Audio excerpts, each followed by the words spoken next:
കോഴിക്കോട്ടെ വിനോദസഞ്ചാരികൾ എവിടെയൊക്കെ പോയാലും അവസാനം എത്തുക കോഴിക്കോട് കടപ്പുറത്താണ്.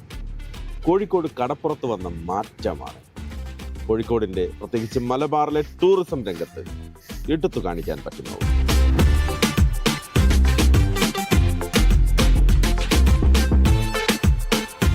കോഴിക്കോട് ബീച്ച് നവീകരണത്തിൽ ഏറ്റവും പ്രധാനപ്പെട്ട ഇടമാണ് ഫ്രീഡം സ്ക്വയർ എന്ന് പറയുന്നത്.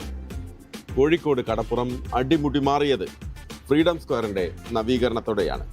ഫ്രീഡം സ്ക്വയറിലൂടെ ഇങ്ങനെ നടക്കുമ്പോൾ കോഴിക്കോടിനെ കുറിച്ചറിയാം, കോഴിക്കോടിൻ്റെ പഴയ സമര ചരിത്രമറിയാം, കോഴിക്കോട് നഗരത്തിൻ്റെ ചരിത്രമറിയാം. കോഴിക്കോടിനെ അറിഞ്ഞ് യാത്ര ചെയ്യാം എന്നുള്ളതാണ് ഈ കടപ്പുറത്ത് എത്തുമ്പോൾ നമുക്ക് കാണാൻ സാധിക്കുന്നത്.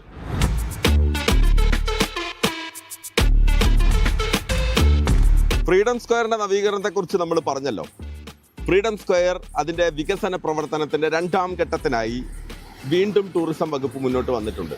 3.18 കോടി രൂപയാണ് 2ാം ഘട്ട വികസന പ്രവർത്തനങ്ങൾക്കായി വകയിരുത്തിയിരിക്കുന്നത്.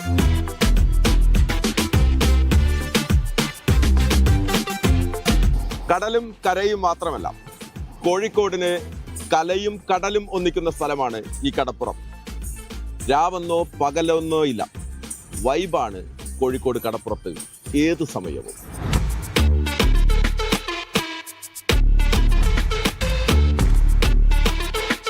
നമ്മൾക്ക് ഒരു സ്ട്രെസ്സും ഒക്കെ സങ്കടമൊക്കെ തോന്നുമ്പോൾ ബീച്ചിൽ വന്നിരിക്കുമ്പോൾ ഭയങ്കര ഒരു വൈബ് തന്നെയാണ്. അത് ആരില്ലെങ്കിലും നമ്മൾ ഒറ്റയ്ക്ക് ഇരിക്കുകയാണെങ്കിലും ഫ്രണ്ട്സായിട്ട് വരികയാണെങ്കിലും ഒക്കെ ഒരു പ്രത്യേക വൈബാണ്. നമുക്ക് ഡിസ്ക്രൈബ് ചെയ്യാൻ പറ്റാത്ത ഒരു തരത്തിലെ സന്തോഷമാണ്. അപ്പോൾ നമ്മുടെ കൂടെ ഉള്ള ഒരാളോട് നിങ്ങൾ എൻ്റെ കൂടെ വരുവാണെങ്കിൽ ഞങ്ങൾ ബീച്ചിൽ കൊണ്ടുപോകാന്നല്ലേ നമ്മൾ ആദ്യം പറയാം. അതെ അതെ അതെ, ബീച്ചിൽ കൊണ്ടുപോകാന്ന് പറയും. ഈ മാറ്റങ്ങളൊക്കെ എങ്ങനെയാണ് കാണുന്നത്? നല്ലതായിട്ട് തന്നെയാണ് തോന്നുന്നത്. നല്ല രസം തന്നെയാണ്, ഫ്രണ്ട്സായിട്ടൊക്കെ വരാനും ഒക്കെ നല്ലത് തന്നെയാണ്. പിന്നെ ബീച്ചിൽ പ്രത്യേക ടൈമില്ല, രാത്രി ആയാലും എന്താ പറയുക ഡേ ടൈം ഒക്കെ നല്ല രസം തന്നെയാണ്. രാവിലെ വരുന്നതാണോ വൈകിട്ട് വരുന്നതാണോ അവരെ കൂടെ?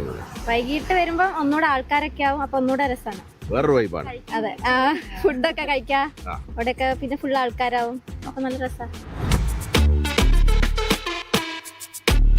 അതിവേഗം സഞ്ചരിക്കണം നമുക്ക്, അത് കരയിലായാലും കടലിലായാലും. അങ്ങനെ കോഴിക്കോട് നിന്ന് ബേപ്പൂരിലേക്ക് ഒരു സ്പീഡ് ബോട്ട് സർവീസ് ആരംഭിച്ചു. 13 പേർക്ക് യാത്ര ചെയ്യാവുന്ന ഒരു സ്പീഡ് ബോട്ട് 15 മിനിറ്റ് കൊണ്ട് കോഴിക്കോട് നിന്ന് ബേപ്പൂരിലെത്താം.